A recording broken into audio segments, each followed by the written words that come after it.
Los limpiavidrios de Asunción serán asistidos integralmente por autoridades del Estado y para evitar hechos de violencia en las calles anunciaron controles aleatorios en puntos conflictivos de la ciudad. Los limpiaparabrisas esperan que el nuevo plan funcione. Son considerados como uno de los dramas sociales más comunes de la capital, igual que los cuidacoches.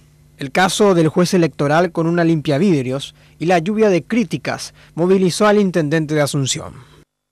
Y un abordaje integral a la problemática de las personas en situación de calle, que es un tema más amplio que el simple tema de los limpiavidrios. Se inician a partir de estos 5 puntos inmediatamente las acciones preventivas. Y justamente las acciones preventivas y de tareas en calle prevén presencia de Policía Nacional y de Tránsito en los cruces semafóricos, la persuasión para explicar la ordenanza vigente, asistencia de policía antinarcóticos si hay adictos, servicio del Centro de Adicciones de Salud Pública, presencia de CODENI y Secretaría de la Niñez si es que hay niños explotados laboralmente, y la detención en caso de que posean antecedentes policiales.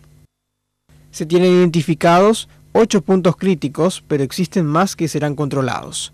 La idea de la policía es que se pueda hacer estos operativos a nivel país y vía municipalidad promover empleos formales.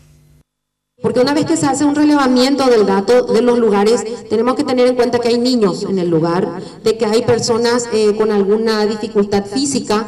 Entonces, el compromiso está de trabajar coordinadamente con otras instituciones. Los limpiavidrios de los cruces Mariscal López y Perú están abiertos a ser censados, esperando que puedan tener oportunidades laborales seguras. De lo contrario, prefieren seguir en la informalidad. Está bien que haga eso, amigo, ¿verdad? Pero viste que tiene que controlar, pero viste que hay muchos que quieren trabajar en la calle, ¿verdad? Y los que no quieren trabajar, hacen eso porquería, ¿verdad? Nosotros acá tenemos toda familia, queremos trabajar para nuestra familia, para el pan de cada día. Yo tengo también antecedentes y no consigo un trabajo para el sustento diario. Yo tengo que buscar únicamente la fuente de cómo sustentarme también.